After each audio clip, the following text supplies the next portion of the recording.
Hello everyone, my name is Daniel Knight, a fourth-year PhD student at Carleton University in Ottawa, Canada, and I'm going to present on the selection of DNA aptamers for TDP43 to block aggregation in amyotrophic lateral sclerosis.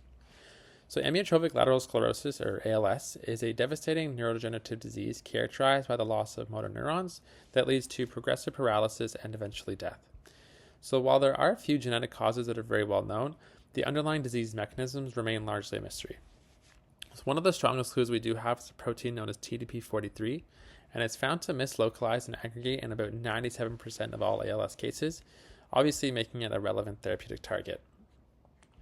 So the low complexity domain of TDP43 is actually where most ALS-linked mutations occur, and upon aggregation driven from this domain, we see an increase in cellular toxicity.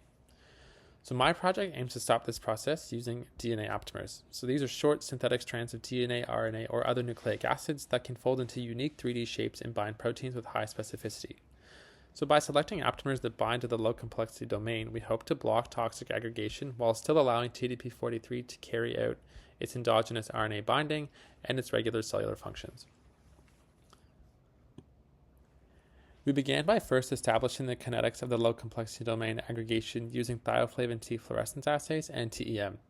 Once proof of concept work was complete, we performed 9 rounds of selection with increasing incubation times to select for these aggregation inhibitors. So thioflavin T fluorescence showed substantial aggregation doesn't really occur until about 4 or 5 hours, so this leaves us ample time for the DNA library to incubate with the protein prior to aggregation.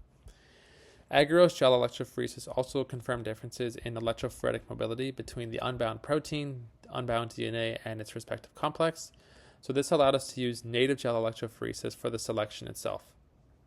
From there, we were able to separate DNA bound to the soluble protein, DNA bound to aggregates, and from unbound DNA.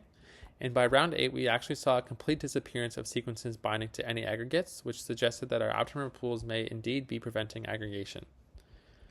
So when incubated overnight, the round 8 pool produced smaller and fewer aggregates compared to earlier rounds.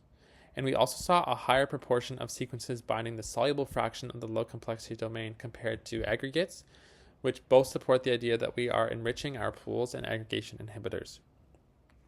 We're now in the process of next generation sequencing to identify the best aptamer candidates, which will then test for their ability to inhibit aggregation of not only the low complexity domain, but also full-length TDP43 disease-relevant mutants, and before moving into cellular models to study effects on mislocalization, aggregation, and toxicity. Ultimately, this project would not be possible without the guidance of my supervisor, Dr. Maria DeRosa, and our wonderful collaborators, Dr. Linsenmeyer and Dr. Shorter at the University of Pennsylvania's Perelman School of Medicine. Of course, we're always grateful to our funding partners, but most importantly to ALS Canada, Brain Canada, and Health Canada for their support of this project through their 2024 Discovery Grant Program. Thank you.